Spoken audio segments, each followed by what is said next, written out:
देखिए आजाद साहब, राजनीति में कई बार अ, ऐसे लोगों को भी मौका मिल जाता है जिनको सियासत के बारे में कोई जानकारी नहीं होती, लेकिन बिल्ली के भागों छीका टूट जाता है।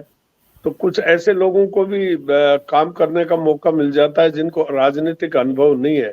उनको ये नहीं पता कि ये जो जो जो विरासत जो बिछाई थी, जो दरी जो बिछाई गई राजस्थान बीजेपी की, उसमें भैरू सिंह जी के बाद वसुंधरा जी का बहुत बड़ा योगदान है। और ये प्रदेश व्यापी पार्टी बन गई। पहले बीजेपी राजस्थान में प्रदेश व्यापी नहीं थी, शहरों की पार्टी कहलाती थी।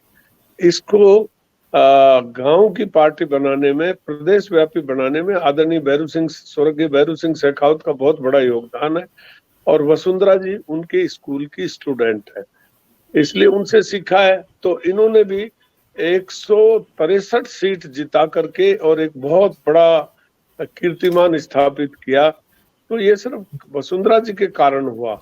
और पूरा राजस्थान में दूसरे दलों से लोगों को तोड़ तोड़ के भाजपा में शामिल किया गया, तब जाके इतना बड़ा संगठन बना है।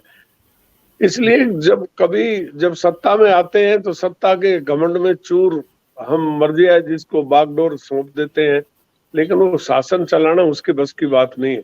जो हाल मैं तो समझता हूँ कि अगर इसी तरह चलता रहा तो जो इंदिरा गांधी ने नेताओं को मारना शुरू किया और अपने चेतों को मुख्यमंत्री बनाना शुरू किया, उसका हश्र ये हुआ कि आज कांग्रेस हाशिए पर आ गई।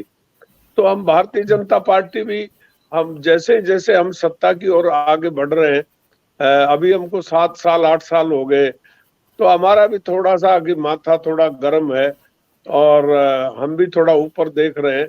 तो इसके परिणाम अच्छे आने वाले नहीं है। मैं तो स्पष्ट वक्ता हूँ, मुझे किसी का डर नहीं लगता। डेमोक्रेटिक सिस्टम से चलना चाहिए, जनता जिसको चाहती है वो ही नेता है। हाईकमांड को चाहिए राजस्थान की जनता का मूड क्या है।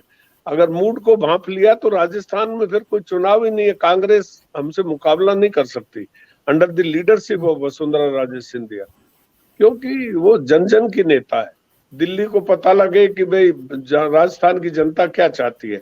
और जैसा कि पंडित दीनदयाल उपाध्याय से लगा करके अटल बिहारी वाजपेयी तक उन्होंने प्रजातंत्र में बहुत बड़ा विश्वास किया और भारत का प्रजातंत्र को मजबूत करने में उनकी अहम भूमिका रही।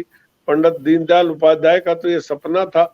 और आज हम बहुमत को नकारें और अपनी मर्जी से लोगों को थोपे, तो ये डेमोक्रेटिक सिस्टम नहीं है, उसके अगेंस्ट है, कहीं ना कहीं तानाशाही की ओर इंडिकेट करता है। सीएम पहले भी रह चुकी, उनके ब्लड में भी शासन करने का बहुत बड़ा खून में है उनके। वर्षों तक कई पीढ़ियों ने उनके राज किया है।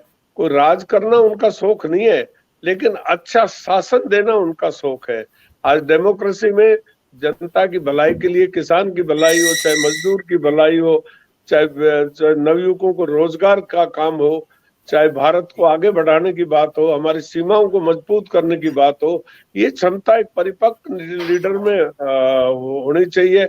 और वो परिपक्व लीडर वसुंधरा जी हैं आज की तारीख में राजस्थान के क्षेत्र में।